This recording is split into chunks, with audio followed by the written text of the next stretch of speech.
run away from all the people I face it, but they just keep coming, so I just keep running, I'm racing. Maybe I should look up to my Father and make some changes, erasing sort of meeting so that we can face it. Instead of running away, I'm a priest of the highest mountain, so when people look to the bottom, they'll see that that one abuse. You are the only one that can save me from all of these horrible dudes keeping me away from you. I need to find God in a heavenly place, but I've been looking and I've never seen someone rephrase. Welcome to the Israelite Nation, Worldwide Ministries Bible Studies. We're here. I'm Teacher Anthony alongside Teacher Sophie. And we're so happy and excited to be here today to bring you guys another lesson from the Israelite Nation, Worldwide Ministries, again, from the St. Louis branch, that is. If you like what you're hearing, if you want to engage more, click the link in the description. Also, don't be afraid to like, share, and drop some fires. Exactly. Yes. Drop some comments, right? Let's have a conversation, right? Mm-hmm. Show that you're engaged. Show that this is really bringing a light into your world, right? I'm so excited to be today, right? Me too. So I'm very excited about today. Right, because we live in a world where we see things all the time, especially in the day of social media, right? We see some of the craziest things in the world that we would have never seen 20, 30 years ago. Yeah. Right? Yeah. Oftentimes, this is a high product of discussion. Very high product of discussion. And some of it is worthwhile and some of it is just like, okay, come on, right? This is... Well, everybody has an opinion. Exactly, right? Not necessarily. You have 200 philosophies and all of them want to take ownership of this book, right? Exactly. Which we know and see, right? That the wisdom of understanding is not there, right? There's no way you can have different philosophies than what we see on the pages, right? Right. That's true. But we also live in a world where we work every day, where we have families every day, right? And one of the aspects of having families and working every day and being an Israelite is how do you coexist with that, right? Yeah. How do you incorporate your role in Israel and your duties towards Israel and the God of Israel, but not neglecting your home and your children and your partners. Exactly. Yeah. Because again, this is real life, right? Mm-hmm. Right. We can talk about this all day, every day, right?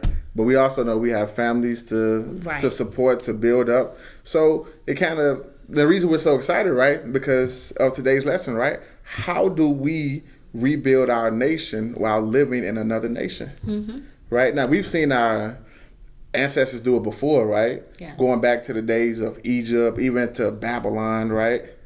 But it was under the context, right, where they still kind of had their identity, right? They still kind of knew who they were and what they were doing and what they were progressing towards. It was a different time. And just like now that social media is, everybody's go-to, back then, everybody's go-to was, I'm a shepherd, So it was simpler, easier, and, you could literally, you have your own little world exactly. here. Like take yourself out of everything that's you had going your elders and your leaders that you would go and talk to, that will go and give you information, right? Exactly. Hopefully righteously. Exactly. But you had someone you can go to, right? Yeah. Again, we're thankful. And we lived together. Exactly. Like we were in one back in the day, that was always the goal, that we stay together, that we have land together, that we eat together and all the stuff. So it was always a lot simpler. Now we're spread out. So we're spread out. Now you have all these different philosophies and all these different things of what to believe, what's real, what's fake. Yeah. According to this, right? What's this and what's that, which is... And again, we get it, right? We were all there, right? Again, This is why we're so thankful for the Israelite Nation Worldwide Ministries for being that light for the world to see, right? To come and say, hey, join with us, right? As we are saying to you guys, right? Come join us, right? Because the truth resides only here. Yeah. Nowhere else in the world will you receive this manner of truth, right? Because so much so, even with other entities that use the word Israelite, right? Mm-hmm. And again, this is not a lesson about them. But it's just almost like a public service announcement, right? We're done with the talk of Esau's the white man. Yes, we're done with the talk of you need tassels on the end of your clothes, right? Yes. We're done with that, right? Because none of that helps us sustain a nation. No, We've said it and we're moving on from that. And now is a time for us to rebuild. Like, yes. How do we get there? Exactly. How do we rebuild this nation that we know is great, that we know is our nation, that we know who our God is? How do we move forward from the tassels, exactly, because if Christianity, like we know what Christianity did. Can you imagine? Can you imagine the God of Israel? Like, yes, my children waking up. Look, they're arguing over who a Gentile is. Yeah. Do you know how ridiculous that is? Yeah. How does that help you sustain anything about your spirituality? Right. How does any of that help you worship the God of Israel? Yeah. Or help your brethren? How does any of that help you to sustain a nation, right? Mm-hmm. To build it up, like we said, right? Yes. To take the foundation and say, hey, let's build a nation so that we can once again become the greatest nation on earth. Exactly. Because at the end of the day, that's the goal. Oh my goodness. Right? Yes. Like yes. we look through this book, this Bible or history book, and we see it's always been the goal. That's been the reason the God of Israel made man in the first place. Exactly. From beginning to end. From beginning to end. So, yeah. And we were asleep for 400 years. We talked about that. Now we know, that happened. It's gone. So now, how do we get to that point again, right?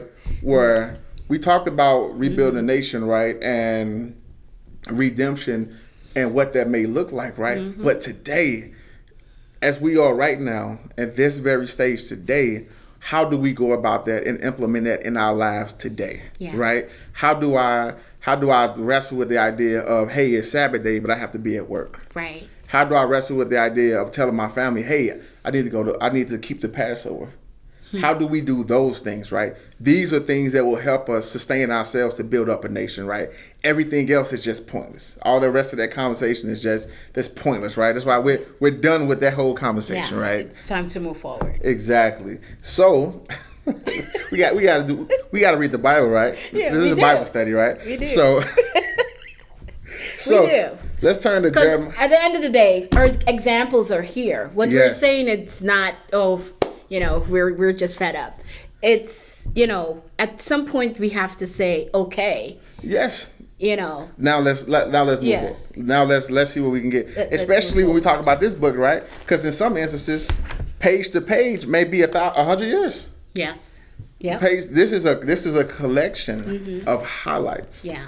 The average everyday Israelite had no idea that these things were going on. That's right. They had no idea. They just saw the results and was just like, oh, okay. Yeah. Oh, wow. David is king now. Mm-hmm. Right? It's a process. They had no idea what was going on. Yeah. So that's what we want to talk about, right? Exactly. The average everyday Israelite. We want to talk about us. What do we do every single day, right? And how do we apply it to our lives, right? Mm-hmm. So if we can, let's turn to Jeremiah 33. I'm here. Oh, nice. See, studious. So, I just want to read the first 3 verses, right? Because this really speaks to me, right? Moreover, the word of the Lord came unto Jeremiah the second time, while he was yet shut up in the court of the prison, saying, Thus saith the Lord, the maker thereof, the Lord that formed it, to establish it, the Lord is his name. Call unto me, and I will answer thee, and show thee great and mighty things which thou knowest not. Wow. Right? I always love it, right? It's simplistic when you read it, but it hits so many different levels, right? Right. Call unto me, I will answer thee, and show thee great and mighty things which thou knowest not. Mm-hmm. Think about that again, right? The reason is, and I try not to... the same God today. Exactly, right? And I try not to go all over the place, right? Yeah. But this was, his brethren in prison, right? They know the law, statute, commandments. Right. Right? Mm-hmm. They know these, even if they were doing wrong, right? Even if they're doing bad, they understand that, right? So these are some different things, right? These are spiritual things, right? I'm gonna show you some things that you know it's not. Yeah. That is just amazing to me, right? Because again, we talk about every day, right? Mm-hmm. The entire world circumcises their boys now. That's right. They have no understanding why they do it, other than they might be told health reasons. That's right. That's right. The entire world does it now, right? Or the entire world goes to what they consider to be a Sabbath day. Oh, I keep the Sabbath day, right? Or I do these things. They call Sunday Sabbath. Oh well. So there's that. But then you have others who call Saturday Sabbath. So But you know what? They do it passionately to the best of their abilities. But again, without understanding. Exactly. Yeah. There's no spiritual understanding behind it. They just do it. They're just for the sake of, oh well, I'm just gonna do it and we'll see, right? How does that establish yourself, right? How does that help you really formulate what it is that the God of Israel has intended for us? Yeah. Right? Again, call on me and I will show you these things. Right? These things that are not seen. Right. That's right. So it lets you know. But first you have to know him. Exactly. You have to call on the right name. Exactly. You have to know him to be able to call on him. So that's the foundation right there. Knowing who you are, knowing who your God is. Then you call on him. Beautiful. Beautiful. Because how can you call on somebody you don't know? Exactly. And just say God, right? He's going to show you things not seen, right? You can see a physical circumcision, right? It's much deeper than that. Much deeper than that, right? So again, I just love this, right? But this isn't the first time this was even said, right? Right. It's a reason this is even being said to Jeremiah, right? So if we can, I kind of want to jump back to Deuteronomy 29. Because again, we read, we go through emotions, right? We read, and sometimes people may find themselves stagnant, right? Or, hey, this isn't making sense to me, right? But it's the application while you're reading that helps it sink in, right? Yeah. It's praying for understanding. It's really being patient with yourself and understanding, right? You have some people who spent 30 years, right, in a foreign philosophy, let's call it, right? And they want to know Israel tomorrow, right? They want to know spiritual things tomorrow, right? How is that possible? But even within Israel, a lot of things are not revealed to us. Exactly. In that manner, it's not realistic. Is everything takes time. It's like a flower, you know, like it opens up. Exactly. And then it reveals the beauty of it. Yes. And I mean, if we, even Joseph's story, there's a lot of them that we could look at. But in every instance, Moses' story, you have to be prepared. You have to be open. You have to be, willing.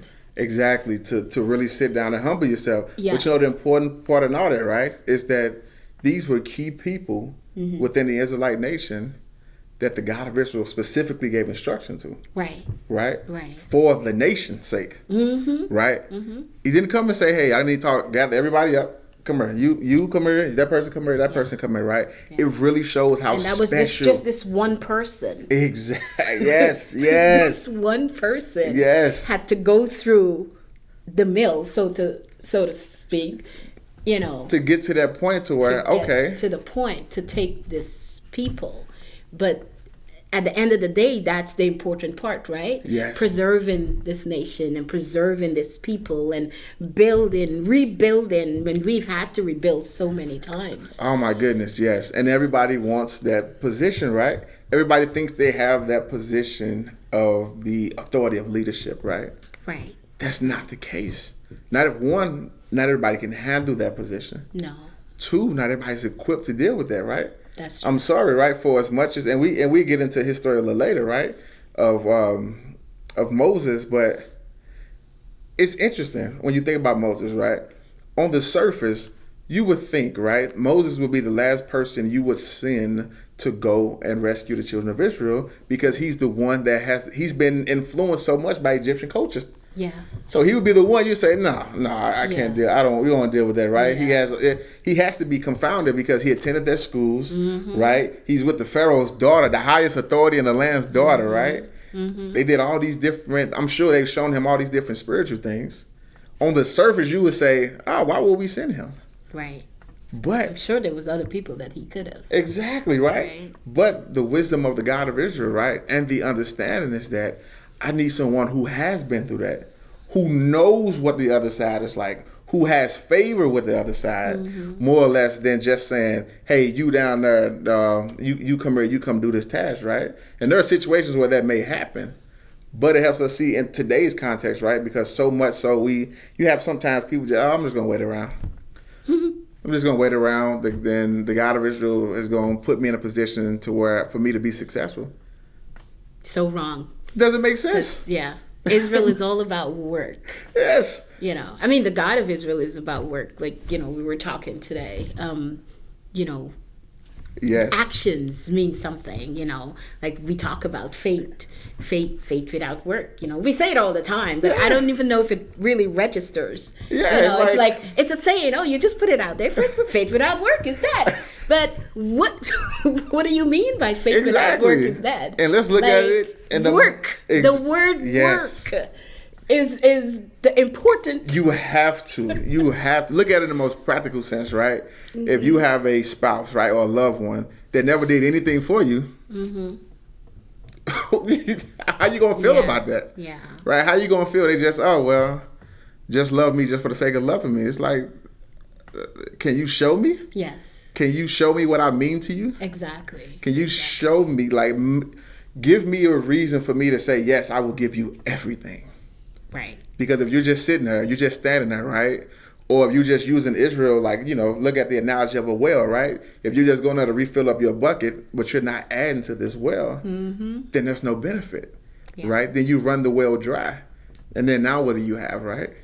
Now you're just relying on yourself and your own understanding, right? And that's, of course, we know, right? That's not what we want to be. That's not what we intend to be, right? Right. So, but going back to Deuteronomy, right? Yeah. Deuteronomy 29, to really, again, bring it home, right? The about showing those secrets, right? And what those meant, right? Mm-hmm. So I'm going to read let's start at verse 1. These are the words of the covenant which the Lord commanded Moses to make with the children of Israel and the land of Moab, beside the covenant which he made with them in Horeb. And Moses called unto all Israel and said unto them, Ye have seen all that the Lord did before your eyes in the land of Egypt, unto Pharaoh, and unto all his servants, and unto all his land, the great temptations which thine eyes have seen, the signs and those great miracles. Yet the Lord had not given you a heart to perceive, and eyes to see, and ears to hear unto this day. Wow. That right there, that right? Says a lot. Wow. Right? The Lord had not given you a heart to perceive, and eyes to see, and ears to hear until this day. Mm-hmm. Right? So everything you was going through before, no. Although they experienced it. Yeah, you don't understand none of that until now. Mm-hmm. And I have led you 40 years in the wilderness. I'm sorry. Putting that in today's society. Man. In life today. Yes. Like we're talking about, because sometimes just reading the Bible and you're reading it and you're like, wow, this is what happened. It kind of could sound like a fairy tale. How does it apply to me now? Right? Now, we're just regular human beings and we're going to go through the ills of life. We're going to go through, right? Things. But my belief is being a child of the God of Abraham, the God of Isaac, and the God of and the God of Jacob. He puts you through things for a reason. And that's what I see when I read the stories. Oh, yeah. Right? I see that everything is not just going to be handed to you on a platter. Oh, no. He just snapped his finger, right? Yeah. I see that your trials and your tribulation is, a pathway to the greater good. Absolutely. Show me. Yes. Show me that you're for me. How strong are you? And even with the scripture, they went through all these things, but they still couldn't see it. No. Until it was time for them to see. And to get to the understanding, right? Which makes you think, right? Had they not did what they did, maybe it would have been given to them sooner. Exactly. But because of what happened, it's I can't, right? How can I give you things that you don't even understand the simple things now? Yeah. How can I show you things that are unseen? Yeah. Prove to me that you're, you can't even stop groaning. Yeah. You can't stop complaining. It's one thing knowing the God of Israel. It's totally different living this life as Israel. It's jumping up, right? Hey, I'm an Israelite. What does that mean? Yeah. Right? Especially in the context of today, right? Because when some people hear the term Israelite, you guys hate white people. Mm-hmm. You Your women have no rights. Yeah. Right? You have tassels hanging from your clothes, right? This is the worldview of that because of that, right? It's that it's the noise. It's the noise that's there, right? And so when I read that verse, right, that understanding is not there yet. Exactly. For the world to see, right? It's just not there yet. But it's coming. You see it every single day. Slowly but sure, it's coming. It's coming, it's coming, it's coming. It's a beautiful thing. It's a beautiful process to be a part of, right? Well, we were enslaved for 400 years. Right? Well, yeah, that's true. We just got out. This is year what? You know, yeah. And I know we want to say, okay, the 400 year is over. I should be open. What's going on? Why isn't?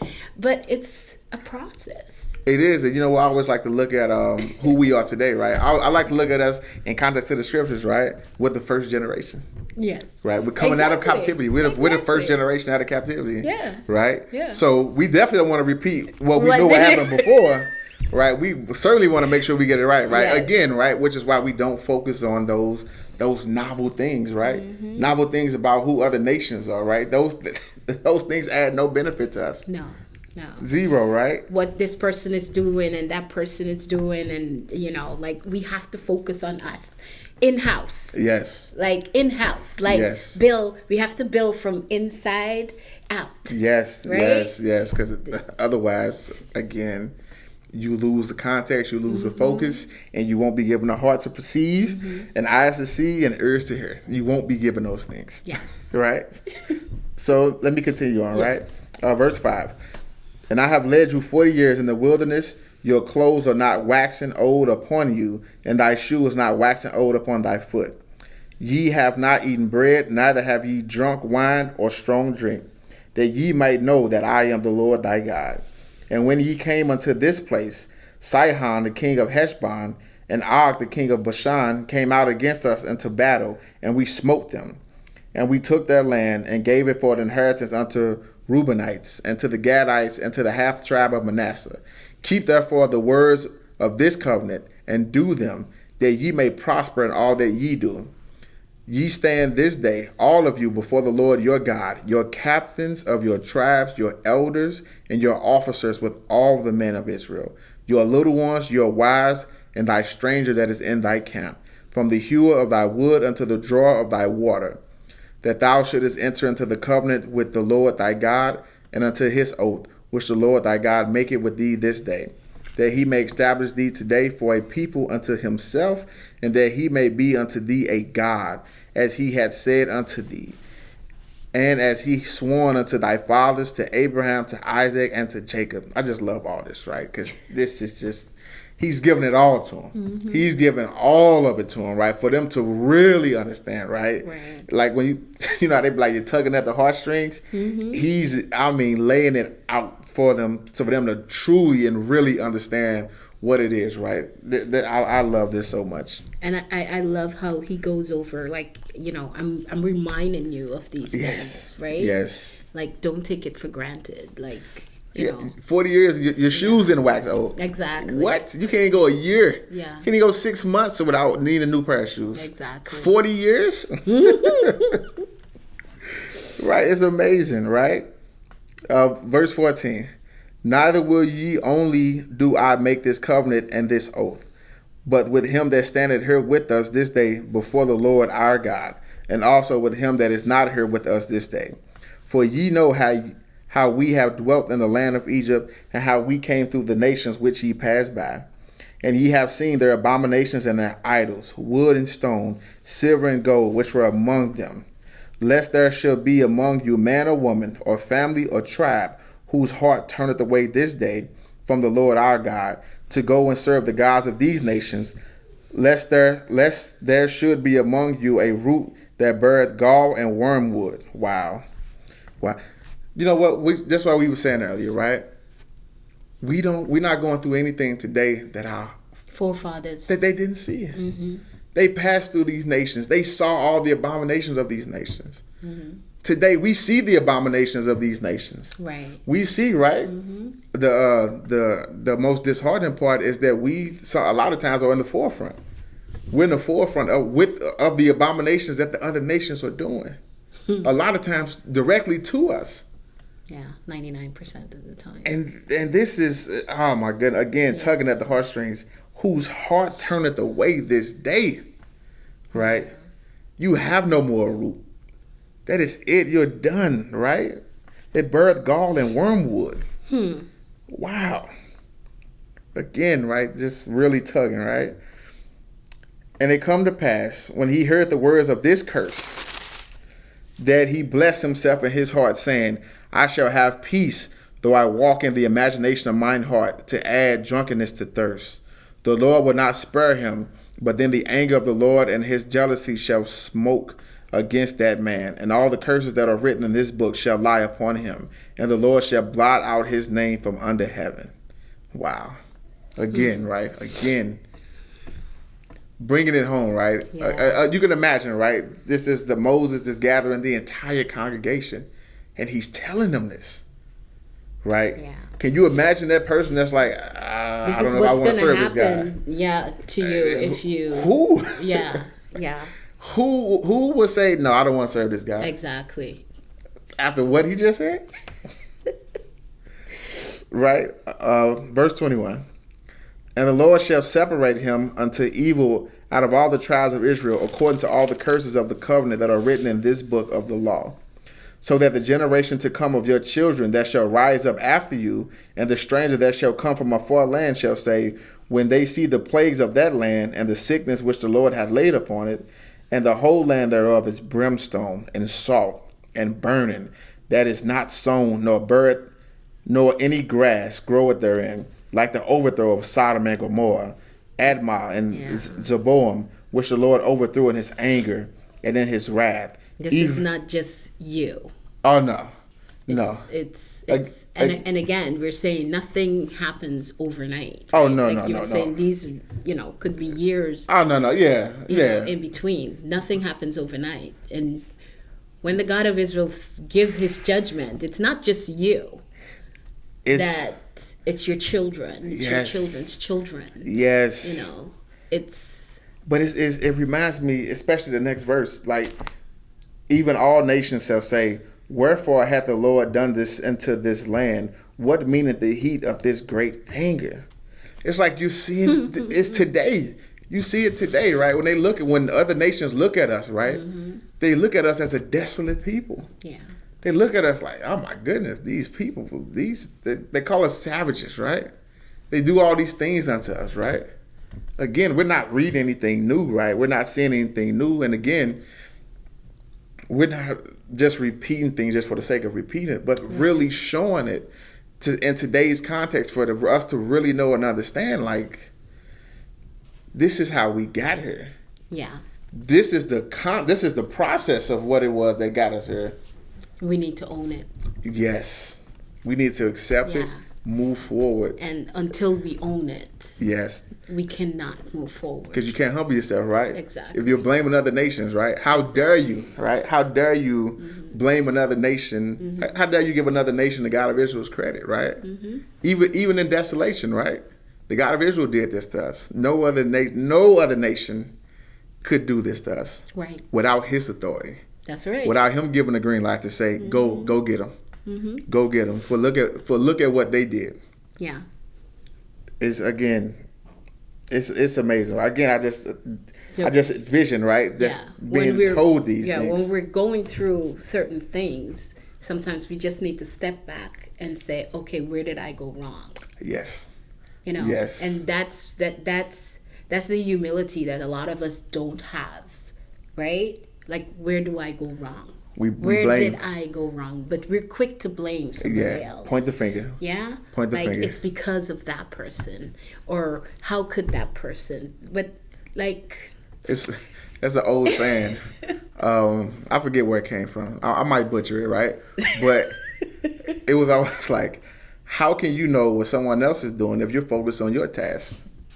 Right. How can you know who didn't do what if you're focused on what you're supposed to be doing? Exactly. So how can I point the blame at another But if we're focused on what we should be doing, then they don't matter anyway. Exactly. It's crazy, right? Verse 25. Then men shall say, because they have forsaken the covenant of the Lord God of their fathers, which he made with them when he brought them forth out of the land of Egypt, for they went and served other gods, and worshipped them, gods whom they knew not, and whom he had not given unto them. And the anger of the Lord was kindled against this land, to bring upon it all the curses that are written in this book. And the Lord rooted them out of the land in anger, and in wrath, and in great indignation, and cast them into another land, as it is this day. Sound familiar, right? The secret things belong unto the Lord our God, but those things which are revealed belong unto us and to our children forever, that we may do all the words of this law. Wow. We don't know everything. Wow. The secret things belong unto the Lord our God. Yes. But those things which are revealed belong unto us and to our children forever. That's right. What greater blessing, right? When secret things are revealed, no, you go and teach your child. That's right. Go and teach your children these things that they may know, so that they may not make those mistakes or do those things. When we stop doing that, when we become selfish, when we become all about self-fulfillment, then we see how it falls off. Yeah. We see how it tails off. We see how it goes awry. And again, you can read Deuteronomy 29 and literally you're looking at today. You're literally looking at today. Yes. You see everything that's around us, right? You see the issue we talk about, right, in the world. Why is there such a gap between the older generation and the younger generation? But we see, just reading this last verse, right? Yeah. Things are not being revealed to them the same way they were revealed to the older generation.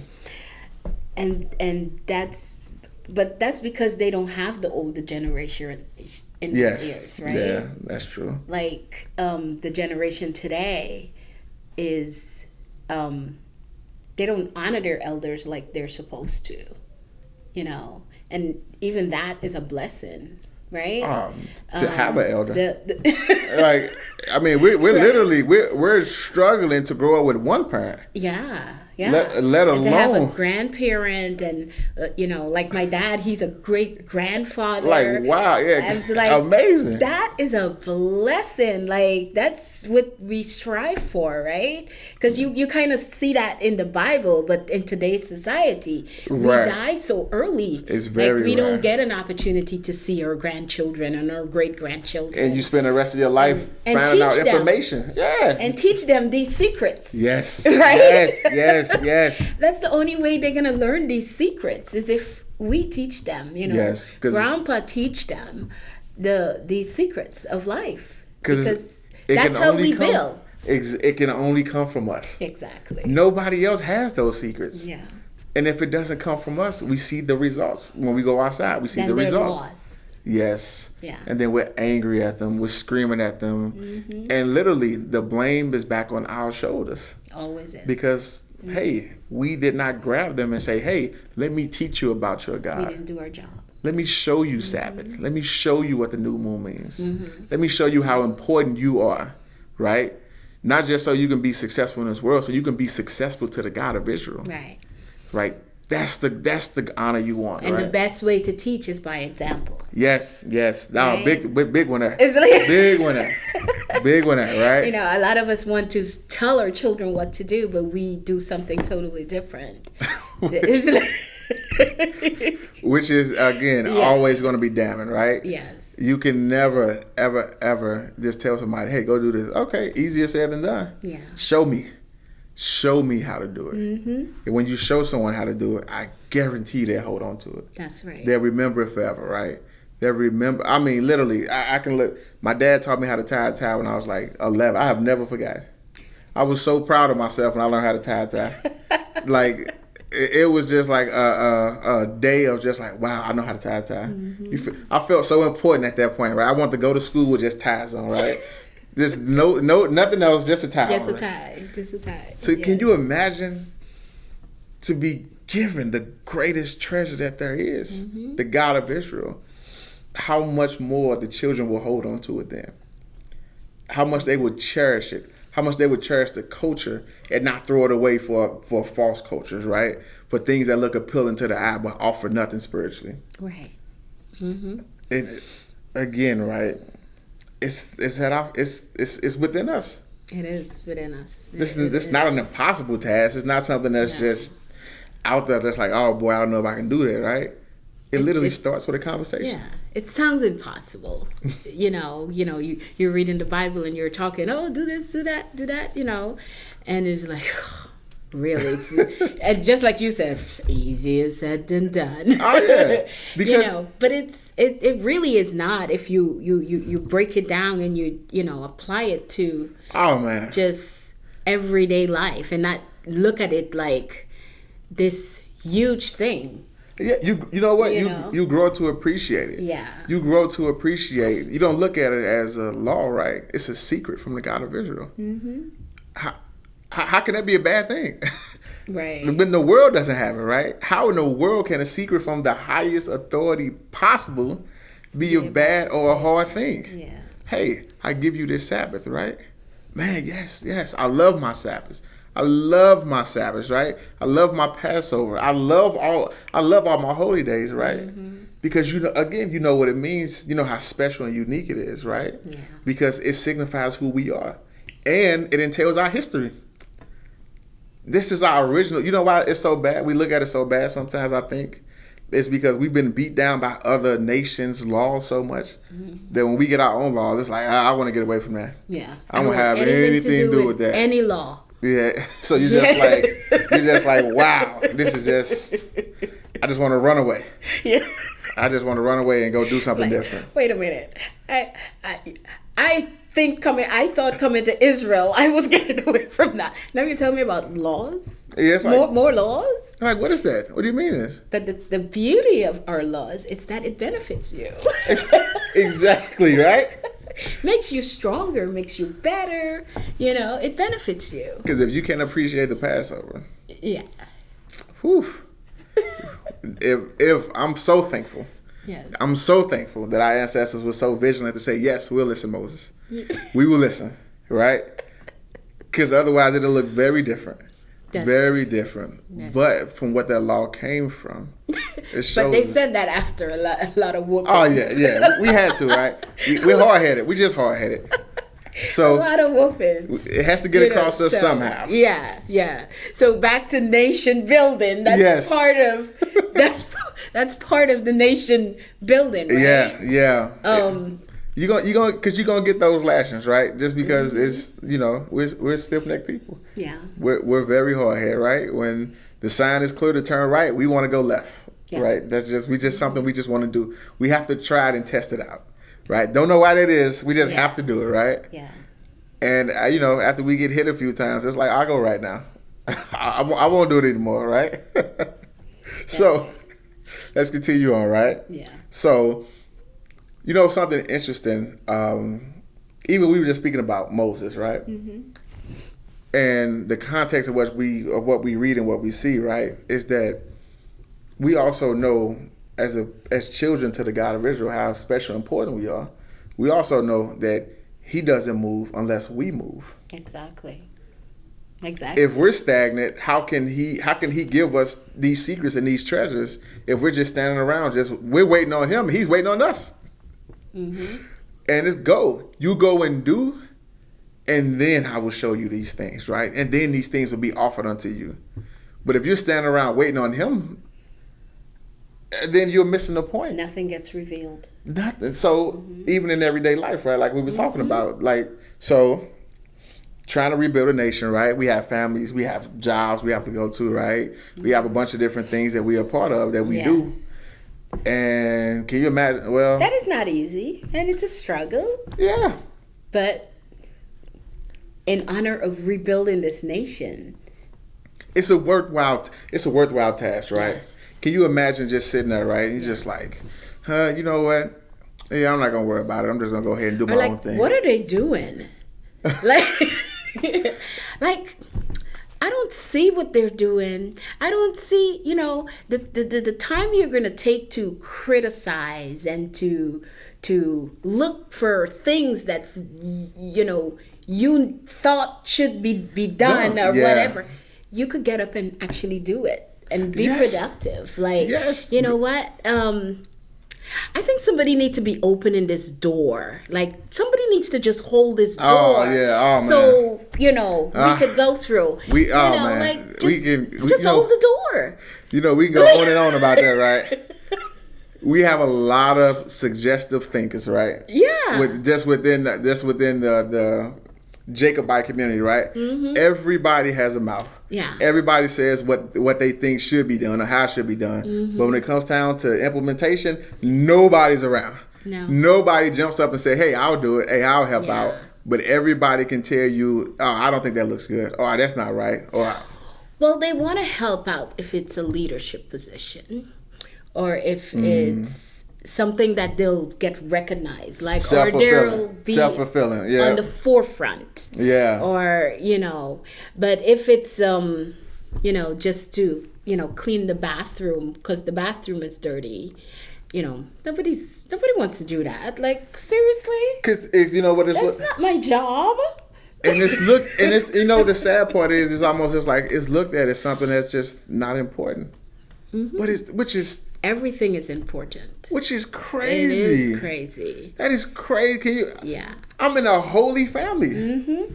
If I have to be in the nation, you could be of use in every category of use, everywhere, everywhere within the nation, you are important. Yes. Everywhere, and I can't think of no great example than King David. Mm-hmm. Look at what he was doing. Right? Hey, I'm just out here herding the sheep. I'm just out here doing my own thing. Yeah. Look at what it was preparing him for. Right. That when it came down to that task, he had all the necessary tools equipped to get the job done. Again, he wasn't just sitting there, just saying, you know, well, my brothers can take care of it. They're going to do this. They're going to do that. No. Hey, you know what? They're going to do their thing, but I'm continue to do my thing. Mm-hmm. Right? I'm not going to stand around and be stagnant. And again, wait for a sign from heaven and a loud voice to come down to tell me, hey, you go here, you go there. No. You live your life. You try to live your life righteously and do that what you know is fulfilling to the nation and to the God of Israel, but you do it. Yeah. And you do it to the best of your abilities. Right? Yeah. You don't do it disgruntled. You don't do it, you know, half-hearted and just, I don't want to do this. I'd rather be doing that or I'd rather be doing this, right? No, you do it. You give 100% effort.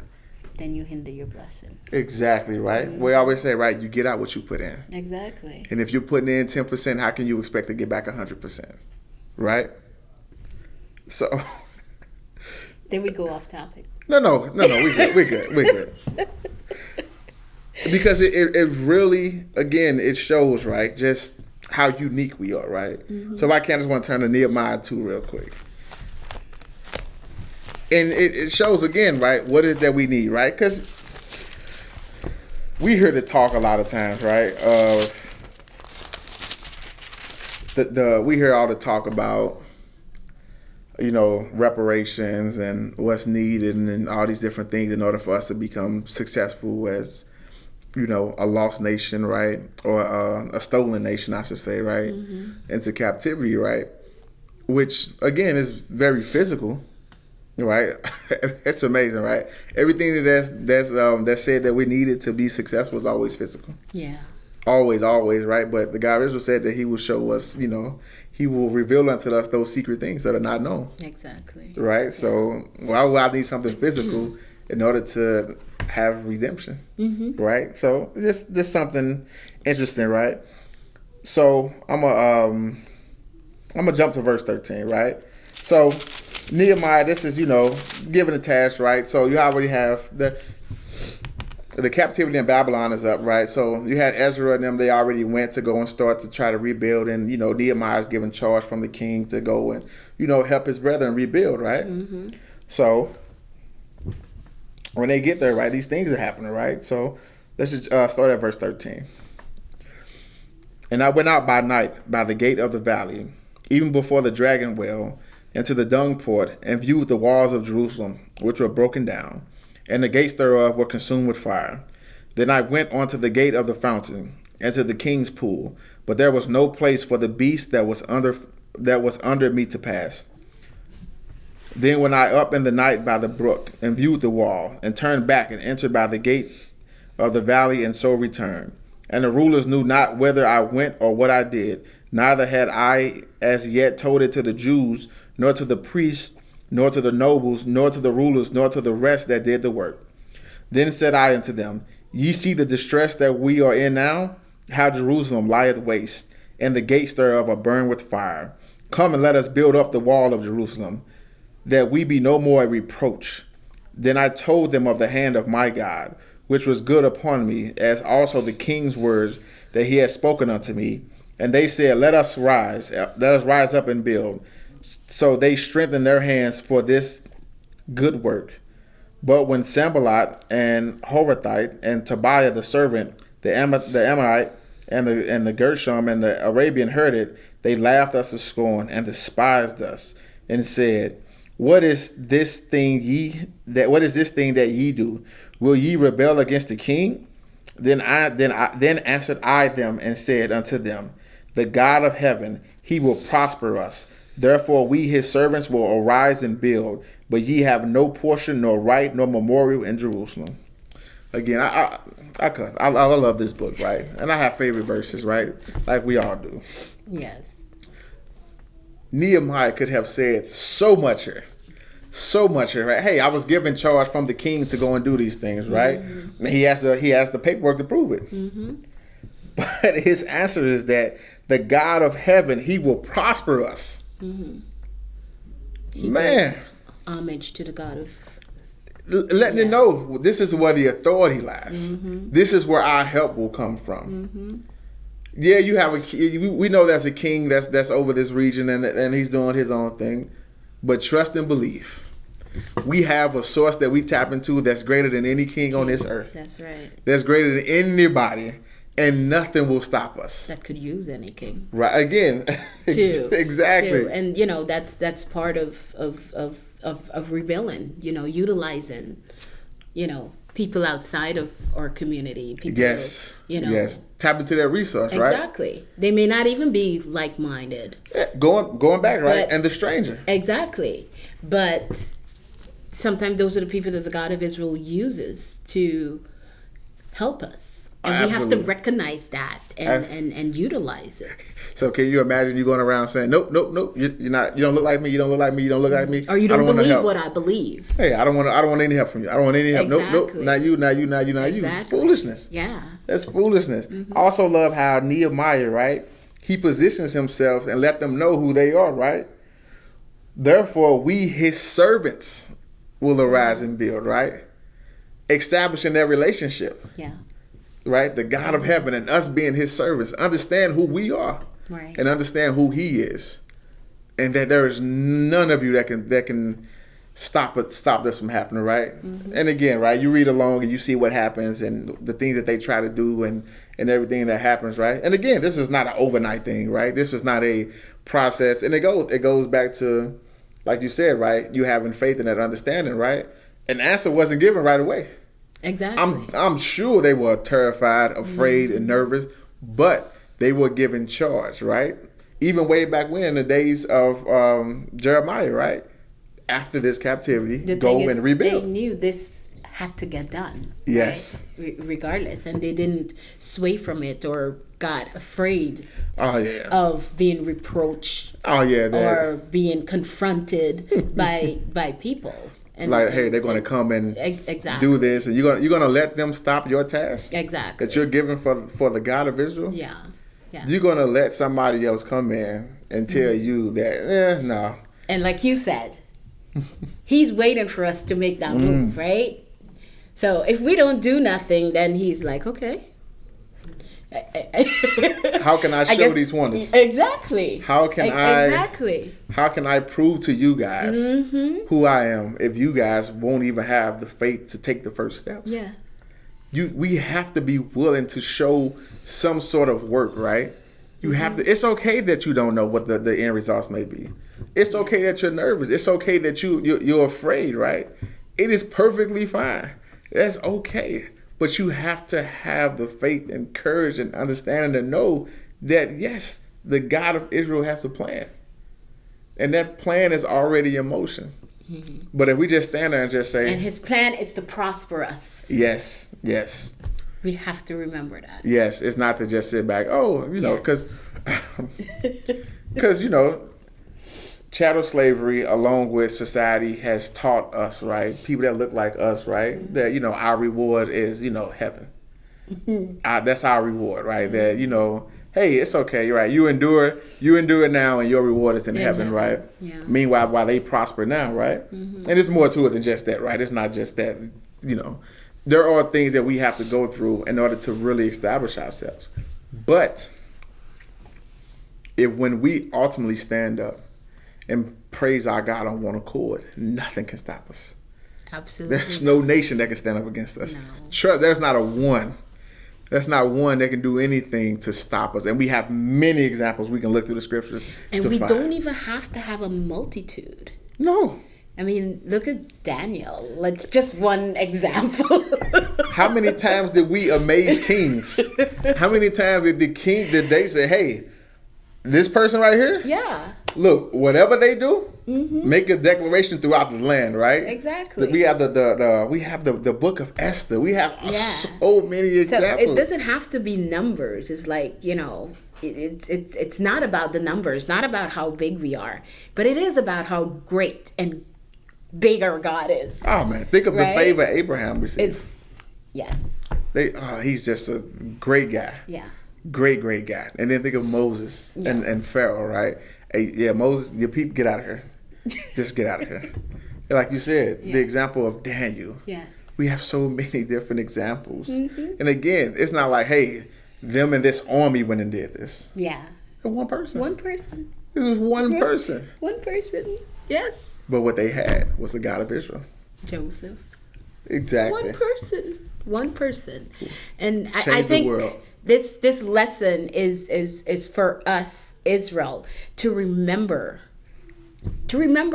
or call in what we're supposed to do and just do it, really. Yes. Like, just do it. Like, we're past the 400. We are This is our process. This is our rebuilding process. It's our time. We're choosing our government, just like Jesus did. Jesus did in Matthew. There is a process. You choose your government, and then you clean house. Yes, you go in, you remove, and again, right? We're not saying hey. Go to no public building and start tearing down shrines or, burning shrines, anything like that. Of course not. We're not saying that, right? No. But you have to plant your feet and you have to be ready to move. Yeah. And as you plant your feet, right, you can't look to the left nor to the right. Mm-mm. You cannot worry about all the opposition that you're facing, right? You can't worry about what's in front of you that may seem like a block there, right?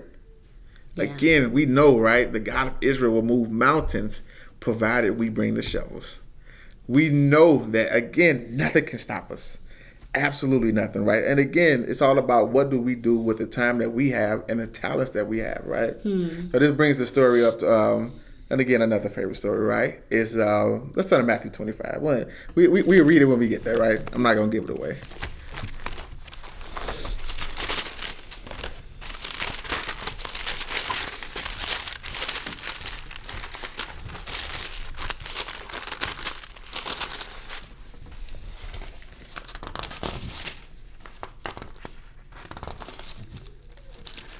So Matthew 25, right?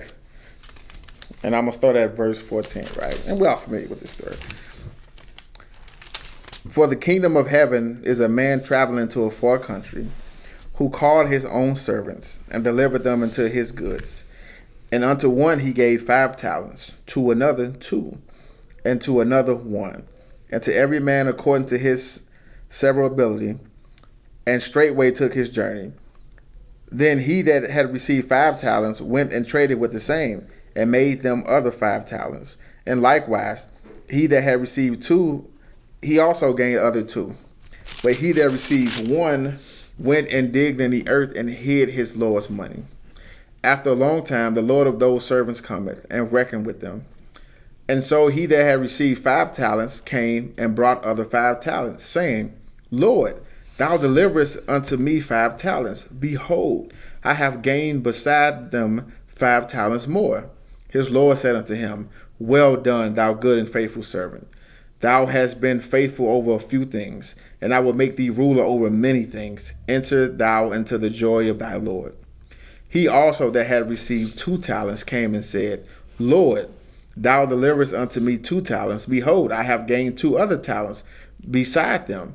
His Lord said unto him, Well done, good and faithful servant. Thou hast made faithful over a few things, and I will make thee ruler over many things. Enter thou into the joy of thy Lord. Then he which that had received 1 talent came and said, Lord, I knew that thou art a hard man, reaping where thou hast not sown, and gathering where thou hast not strawed. And I was afraid, and went and hid thy talent in the earth. Lo, there thou hast that is thine. His Lord answered and said unto him, Thou wicked and slothful servant, thou knowest that I reap where I sowed not, and gather where I have not strawed. Thou oughtest therefore to have put my money to the exchangers, and then at my coming I should have received mine own with usury. Take therefore thy talent from him, and give it unto him which that had 10 talents. For unto one that shall be given, and he shall have abundance. But from him that hath not shall be taken away, even which he hath. And cast ye the unprofitable servant into outer darkness. There shall be a weeping and a gnashing of teeth. Wow. Wow. Again, this is one of those where, people read it, right? Again, I always say, right, it hits different with an Israelite yes. perspective, right? Yes. But it reminds me so much of us, right? Of who we are and what we do, right? That we may have many talents, but what are you doing with it? Yeah. Is it a benefit to the nation? Mm-hmm. Or are you taking that talent, you hiding it, you putting it off, right? I'm not going to do it. Nope. I'm not using it. I'm not. It's only a benefit. Special times I may pull it out, but nope. I'm not going. Yeah. I'm not going to use it. I'm choosing not to put it out there. What's the benefit? I think, and especially with the young people, I tell my children all the time, if you're blessed with something and you don't use it, when it comes to talent, yes, you lose it. Yes. And this scripture is perfect. Yeah, perfect for that. And perfect illustration. It really is true. Like, if you do not utilize your talent, you will lose it, because it was not given to you just to hold. Yeah. It's to bless someone else. Can you imagine? To bless the nation. Yes. Bless the God of Israel. Yes. So we know, right? Mm-hmm. The God of Israel blesses us with these gifts. Mm-hmm. For us to selfishly take those gifts and either one, give it to another nation or a false god, right? Mm-hmm. We already know, right? Huge no. But to sit there and to not give it back to the source. Yeah. It's just, again, it goes back to, like we were saying, right? Sometimes our roles and what we may think about ourselves, right? It's our own, it damns us. It's our own downfall. Mm-hmm. Because we can't see it. And so we're just like, I'm not even going to try. Yeah. I'm just going, you know what? I did my best, right? I shared a post. That's good enough, right? You shared a post. Yeah, that's good enough for me, right? But again, what's the benefit for the nation? Mm-hmm. How are you? We know everything we do is not done in a vacuum, right? A young person may see what you're doing. Yeah. And it really inspires them to do something even greater. Which is really where it really comes from, right? Utilizing what you have, again, for the betterment, not only of yourself, to help your brethren and your nation. Therefore, glorifying the God of Israel. Because ultimately, he's the one who gave it to you in the first place. Yes. It's truly amazing, right? Part of the rebuilding. Oh, man. Yeah. Oh, man. Again, kid, all those different phases, right? And again, we talk about what it is that we do every single day, right? Things that it escapes us because, again, we do it every single day. And we don't even think about it. Yeah. Yeah. It's just done. Yeah. That we don't even make it, we don't make excuses for, we just get it done, right? I have to take care of my family. I'm never going to make an excuse. I'm just going to get it done, right? How much more so should that be the mindset when it comes to rebuilding the nation, right? Get it done. How do I fit in, right? You know what? Wherever my nation needs me, that's where I'm going to be. Right. That's what I'm going to do, right? In this day, right? In this year, right? 2021, right? In this year of, what does it look like again, right? Because we're done with the conversation of, who these other people are and, what our apparel should be. Yeah. We're done with that. Now the focus is, okay, pushing that to the side. What can we do to restore our nation? Right. What can we do to continually build ourselves up so that we glorify our Father? And this is not for, because we do have people that work. Oh, absolutely. Right? That really work. Absolutely. But we also have a lot of people that do nothing.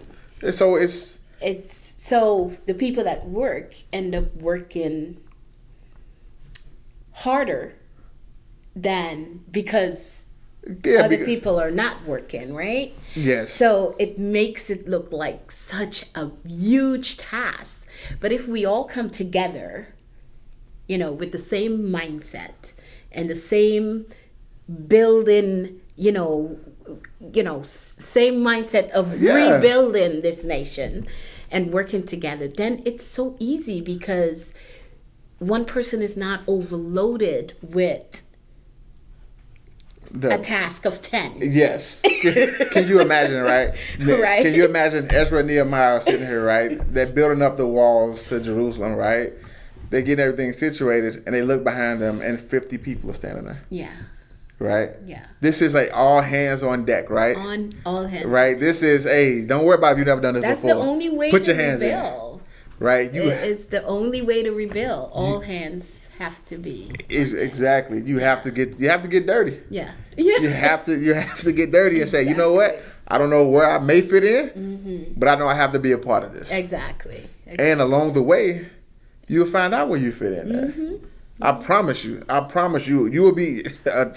It's going to come out, right? Yeah. It's certainly not. Say, like, I don't know how to build a wall. Like, what do you do? Like, I can't help. Like, where am I going to help? Where am I going to fit in?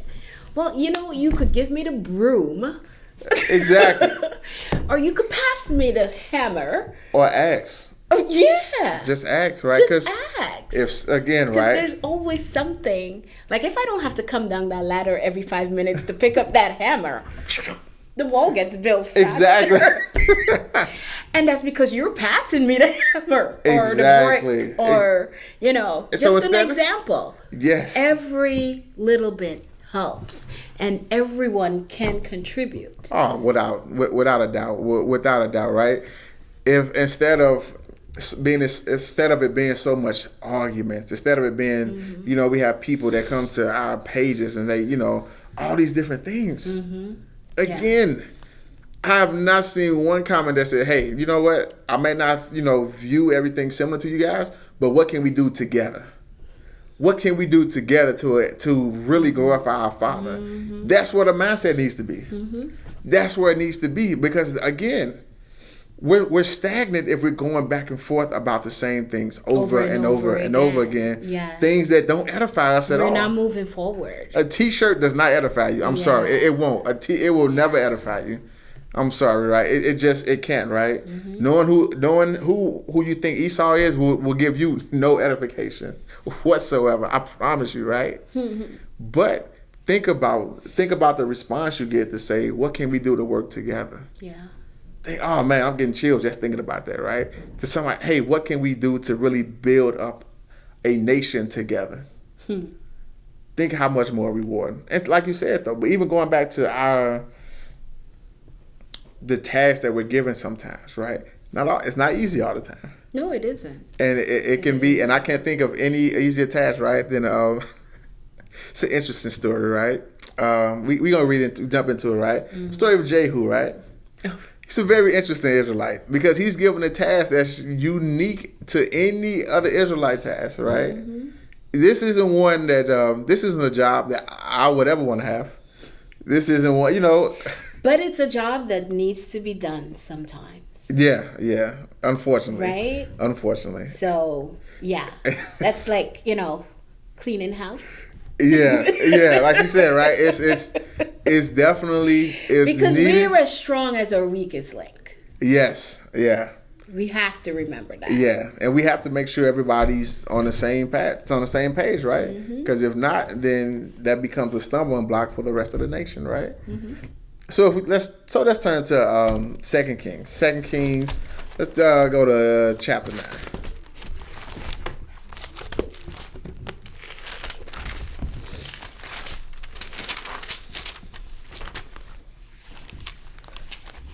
And again, this is it's a unique mission. Very unique mission. 2 Kings chapter 9, I'll start at verse 1. And Elijah the prophet called one of the children of the prophets and said unto him, Gird up thy loins, and take this box of oil in thy hand, and go to Ramoth Gilead. And when thou comest thither, look out there Jehu the son of Jehoshaphat, the son of Nimshi, and go in, and make him arise up from among his brethren, and carry him to an inner chamber. Then take the box of oil, and pour it on his head, and say, Thus saith the Lord, I have anointed thee king over Israel. Then open the door, and flee, and tarry not.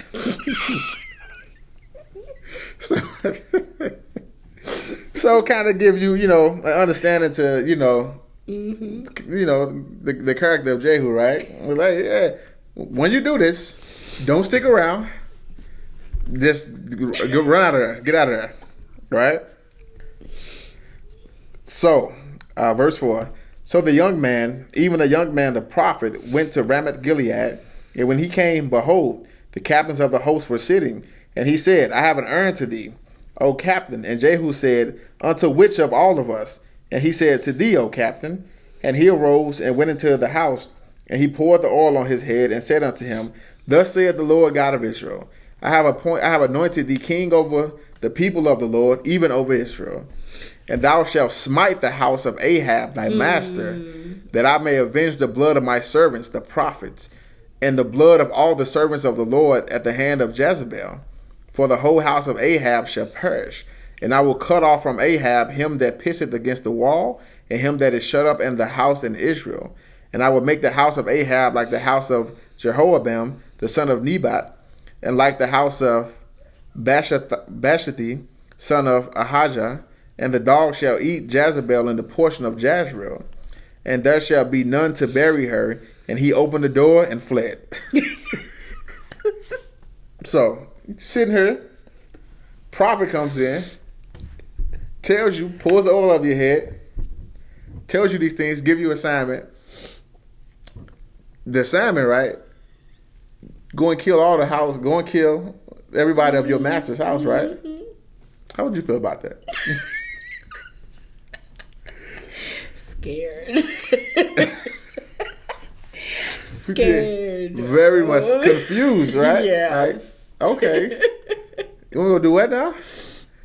I have to go up against the king? Who now? Okay, so I have to go kill out. Okay. All right. And do all these things. So while you're processing this, you see the prophet run. I'm sure, right? Hey, I got a question. Hey, excuse me, one question. Right? But again, it speaks to Jehu's character, right? Mm-hmm. It really speaks to his character, right? Because again, this is a unique situation, right? Because it's not like, hey, that's our enemy over there, right? Hey, this is Israel, right? So this is different, right? So let's continue on verse 11, right? Then Jehu came forth to the servants of his Lord, and one said unto him, It's all well. Wherefore came this mad fellow to thee? And he said unto them, Ye know the man and his communication. And they said, It is false. Tell us now. And he said, Thus and thus spake he to me, saying, Thus saith the Lord, I have anointed thee king over Israel. Then they hasted and took every man his garment and put it under him on the top of the chairs and blew with trumpets, saying, Jehu is king. Right? Mm-hmm. So don't worry about this guy. And then Jehu tells them that, oh, no, you're king now, right? So they're excited, right? So Jehu, the son of Jehoshaphat, the son of Nimshi, conspired against Joram. Now Joram had kept Ramoth Gilead, he and all Israel, because of Hazael, king of Syria. But King Joram was returned to be healed in Jezreel of the wounds which the Syrians had given him, when he fought with Hazael, king of Syria. And Jehu said, If it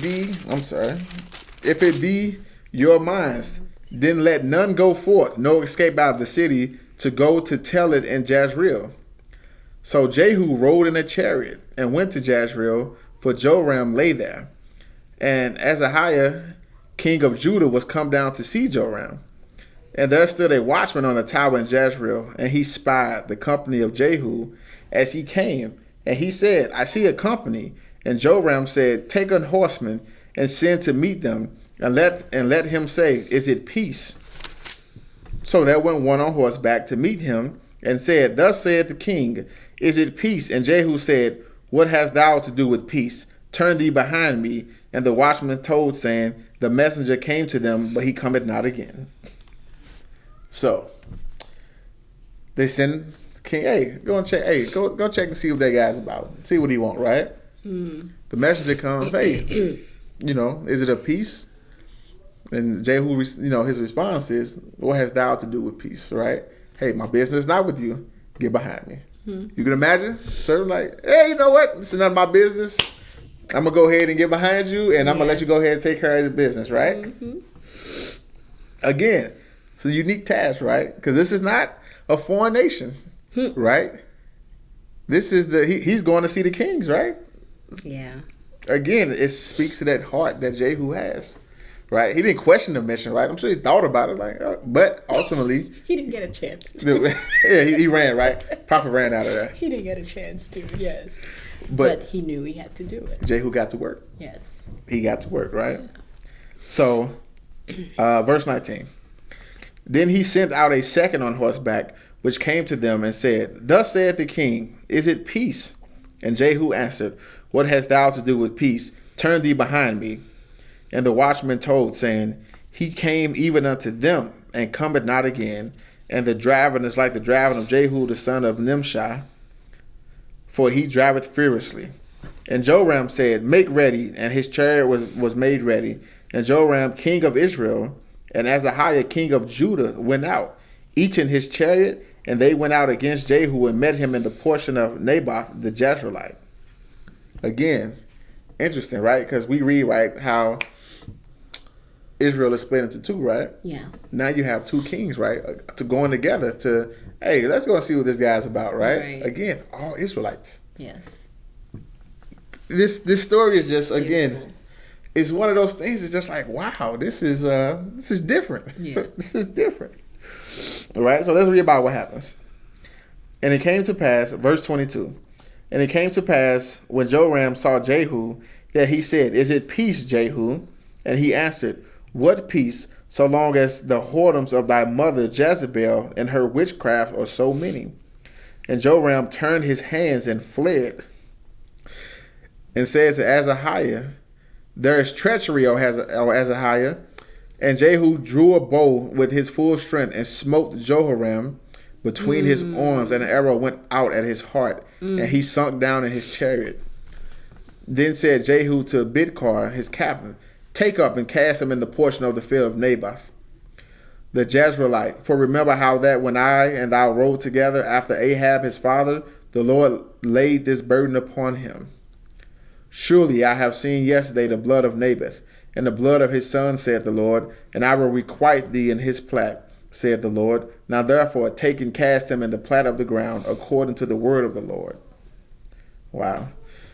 But when Ahaziah, king of Judah, saw this, he fled by the way of the garden house. And Jehu followed after him and said, Smite him also in the chariot.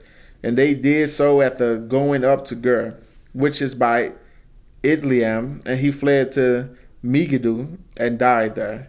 And his servants carried him a chariot to Jerusalem and buried him in a sepulchre with his fathers in the city of David. Wow. So at one time, Jehu killed the king of Israel and the king of Judah. Again, right, we talk about those tasks that somehow, again, right? Somebody got to do it.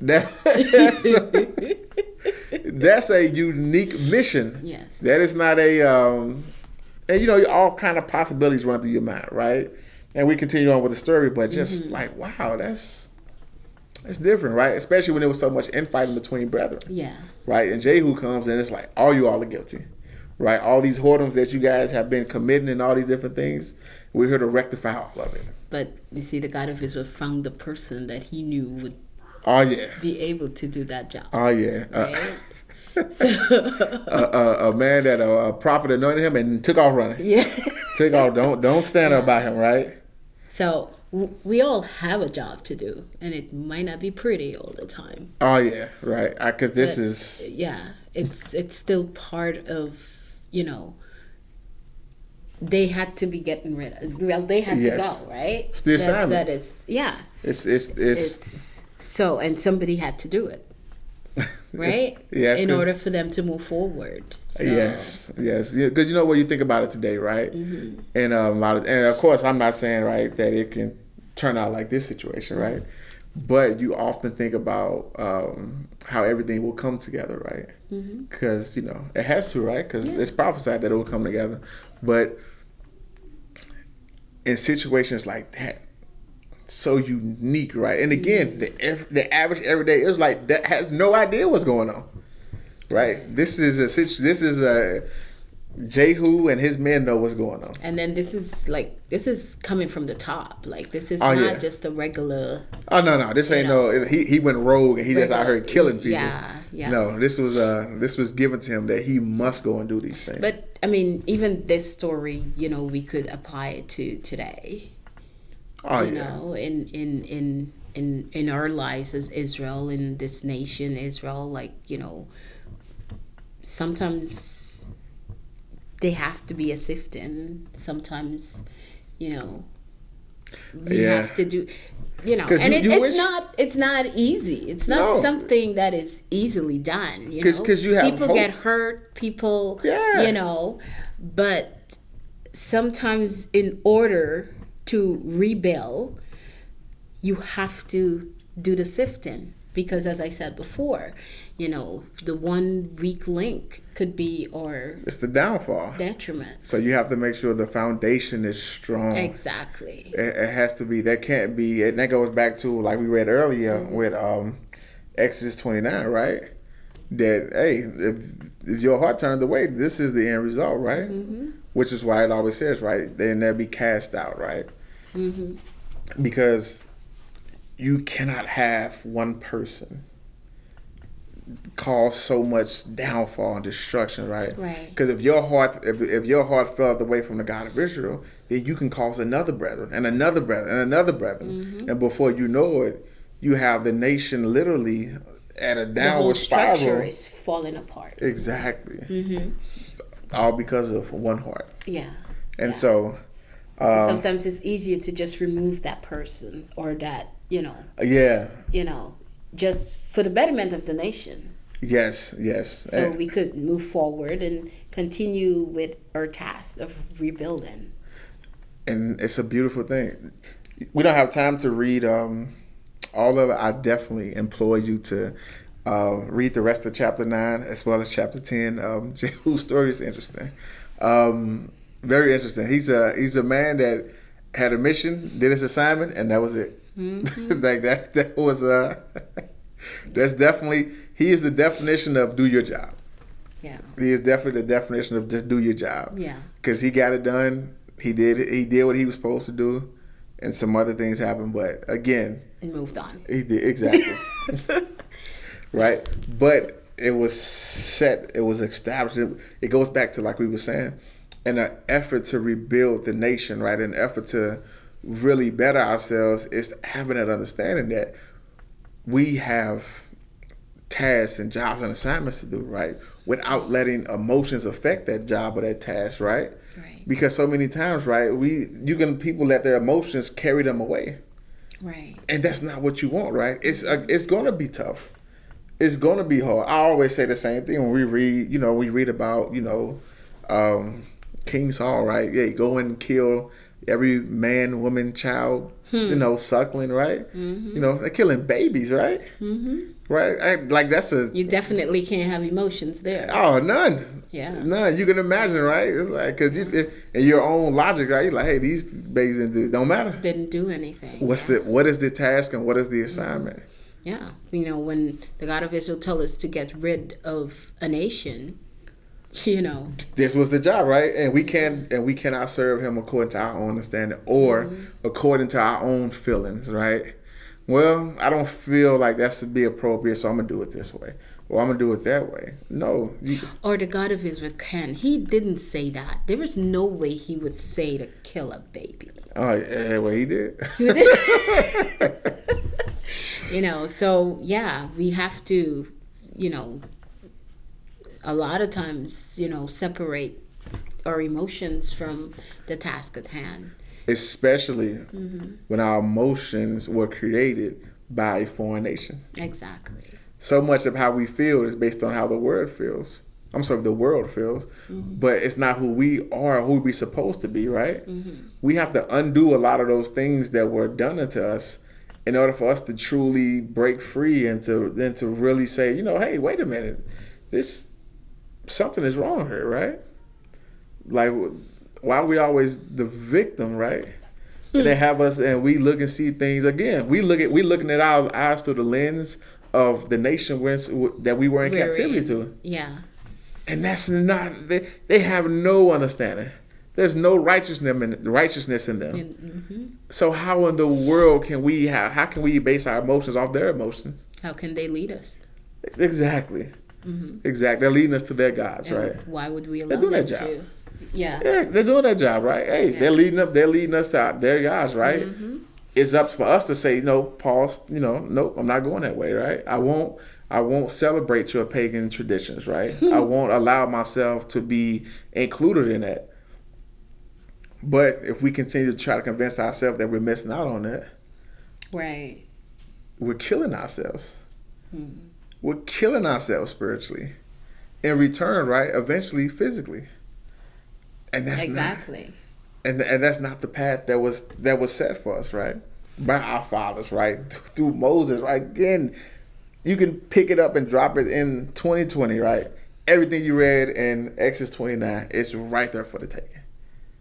Right there for the taking. But if we can somehow, right, pull it together, right? Humble ourselves to pull it together and live righteously. Wow.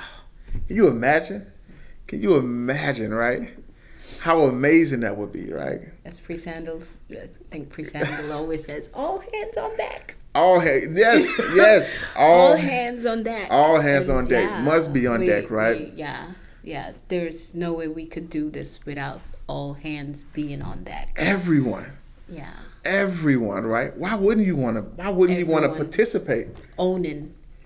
Who wouldn't want to be? Yes. In rebuilding this nation.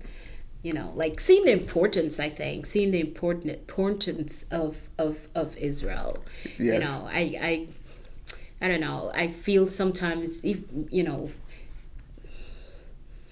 people they want to see everything happen now. Right now. Fast. Yeah. Why are we still doing this? Why don't we have that? Why? And those are the people that actually are not working. Yeah. Again, right? It's the ones who's the. So yeah. The mouths have put in more work than the hands. Exactly. And those are the ones you kind of know. No. You want to, but again. When you put your hands in, right, we think about it, right? I know when I was a kid, right, I was big into Black history, right? That was my thing, right? I was just like, I want to help my people. What better way to help your people than to reestablish this nation? Right. What better way, right, you have those people, I want to pay homage to my ancestors. what better way than to establish this nation? Yeah. Than to spread this truth and to help people see and understand who they really are, right? Again, it's not for that. We don't care about what the other nations are doing, right? No. We don't care about their traditions, their ways, their customs, all those different things. We don't care about that. We care about reestablishing ourselves so that our brethren throughout this world, all Jacobites, can see it, wake up, and glorify the God of Israel. Standing strong together, man. Like, we are a force to be reckoned with when we are in one accord. We see what one Israelite can do. Exactly. Can we imagine what 30 million righteous Israelites can accomplish? Yeah. And I think that's what we need to get back to. And, you know, I feel like this Bible study is not necessarily for the, people out there. It's just for us, brethren, because, I feel like we need to heal from within, right? In order for us to get where we need to be. To know that it's not your work is not in vain, right? Exactly. There is an outcome on the other side. There is something on the other side awaiting you, right? Yeah. Right? And it may not be $1 million. It may not be a home. It may not be a great job. It may not, I know we measure or rewards by material things. Yeah, the world standards. Yeah. Like, I'm doing all this, and why can't I buy a house, or why can't I afford a house? I mean, yeah, it's a blessing if you could buy a house and afford a house, but that's not our reward. Is it? Right? Is it? How does it bring righteousness into your life? Right. Yeah. Again, these are all things where shout out to E2K, right? All is vanity. Exactly. Right. This is one of those things where we shouldn't even be looking for a reward. Yeah, I'm doing like this is our house. This is home. Yes. Right. Like, why are you looking for a reward? This is the. Sorry, go ahead. No. No, because you bring up a good point, right? You're not doing it for an expected outcome of an expected reward. It goes back to just like what King Solomon said, right? Just give me the gift to judge righteously between brethren. Yes. Give me something to where I can help my people, right? That's if that's the reward you're looking for. Absolutely, I'm 100% on board with it. Right? If that's a reward, give me something to help build up my nation. Yep. Absolutely. But if we're looking for things that are all self-fulfilling, it won't do us any good. It will not do us any good. Yeah. But before we end, though, I would love to again, right? Favorite chapters, right? Proverbs 16, right? Because it really shows and brings it home, right? Just the of what the God of Israel expects in us, looks for in us, and how we view ourselves, right? Yes. Proverbs 16, right? The preparations of the heart in man, and the answer of the tongue is from the Lord. All the ways of a man are clean in his own eyes, but the Lord weigheth the spirits. Commit thy works unto the Lord, and thy thoughts shall be established. The Lord hath made all things for himself, yea, even the wicked for the day of evil. Everyone that is proud in heart is an abomination of the Lord. Thou hand join in hand, he shall not be unpunished. But mercy and truth, iniquity is purged, and by the fear of the Lord men depart from evil. When a man's ways please the Lord, he maketh even his enemies to be at peace with him. Wow. Better is a little with righteousness than great revenues without right. A man's heart deviseth his way. Can you imagine? He maketh his enemies to be pleased with him. Like, if we could just come together when it's pleased the Lord together for the God of Israel. Oh my goodness. Can you imagine what we could do? Oh my goodness. What we could accomplish. Anything. And I think that's our struggle. That's again, right? Because we're looking at it through the lens of who we are. Yeah. Instead of understanding how the God of Israel sees it, right? That's why, again, right, I'll read it again. Yeah. When a man's ways please the Lord, he maketh even his enemies to be at peace with him. Better is a little with righteousness than great revenues without right. A man's heart deviseth his way, but the Lord directed his steps. A divine sentence is in the lips of the king, his mouth transgresseth not in judgment. A just weight and balance are the Lord's. All the weights of the bags are his work. It is an abomination to kings to commit wickedness, for the throne is established by righteousness. Righteous lips are the delight of kings, and they love him that speaketh right. The wrath of a king is as a messenger of death, but a wise man will pacify it. And the light of the king's countenance is life, and his favor is a cloud of the latter rain. How much better is it to get wisdom than gold, and to get understanding rather to be chosen than silver? Wow. Again, one of my favorite. So much to unpack. So much to unpack. Yeah. Again, though, understanding what it means to be righteous. Yeah. That's what we are. That's what we strive to be. Righteous, to build a righteous nation, to build a nation for the God of Israel. Yeah. So that we as his servants can show forth his glory. Again, we do the work and then he shows forth his glory unto us. It's amazing. Who doesn't want to serve this God? Who doesn't? There is no confusion here. There's nothing, right? This is and even if we look at the Tower of Babel, I know we're almost at the end of our of our session, but coming together, and I think that's our weakness. Yeah. That we have a problem standing together and being in one accord and having that unity and supporting one another. Yes. Right. Yeah. And because I think about the Tower of Babel, right? Yeah. Look what they accomplished, because they were even in evil in one accord. Exactly, in one accord. That's how important one accord is. And I know we preach it every day and we talk about it every day, but it's easy to say it, much harder to live it. Oh my goodness, we have to be more aware to be righteously on one accord. Yes. Oh my goodness. Yes. Again, there's nothing that can stop us. Absolutely. Your wildest imagination can come true at that point. Yeah. Because again, and we need that for this rebuilding. Yes. That we're talking about. We can't do it without that. No. We know the process of what it takes, right? Which is why, again, right? It takes for us to come together. Yes. Right? To put away those novel things, right? To put away those things that only edify yourself, right? And start to really change our mindset to see what edifies the God of Israel. Yes. What brings him glory. And that should be our mindset. That's right. Every single day. What can I do for my nation to help build it up?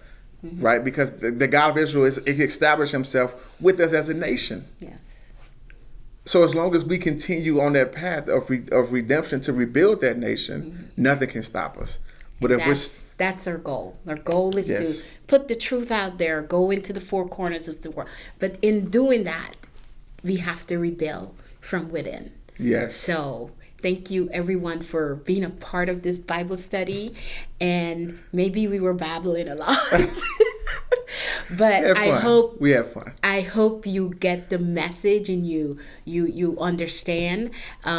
Put your comments in the link below. If you want to join, click on the link below. Put your fires, your sevens. I think you covered it all, right? Just continue to like, continue to share, and continue to push this truth, right? Yes. This is how we will continue to establish ourselves to build up our nation again, right? Yes. We have to spread this message. We have to get it out there to the four corners of the earth. Again, thank you for your time, and we bid you peace. Peace. I'm trying to run away from all the people I face it, but they just keep coming, so I just keep running, I'm racing.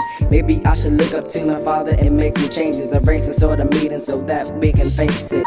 Instead of running away, I'm a priest of the highest mountain. So when people look to the water, they'll see the fountain of youth. You are the only one that can save me from all of these horrible dudes keeping me away from you. I need to find God in a heavenly place, but I've been looking and I've never seen someone rephrase what they always tell me, because I can understand what people go through when they're lost and they can't find their way. I'm going in a circle, a cycle really. I'm trying to reach my heavenly Father, why can anyone hear me? Hopefully God can see me right. I'm trying to reach you, I just need to find some light. Life is sometimes really easy to take for granted. So when you don't feel tall and you are really feeling slanted, your light could've flew away like a sparrow, because the light got the path to avoid his wrath and lead the straight and narrow. He is real. I hope that whoever you are, I'll be able to look upon the stars and still see the oohs and ahs that I always felt when I gazed afar, trying to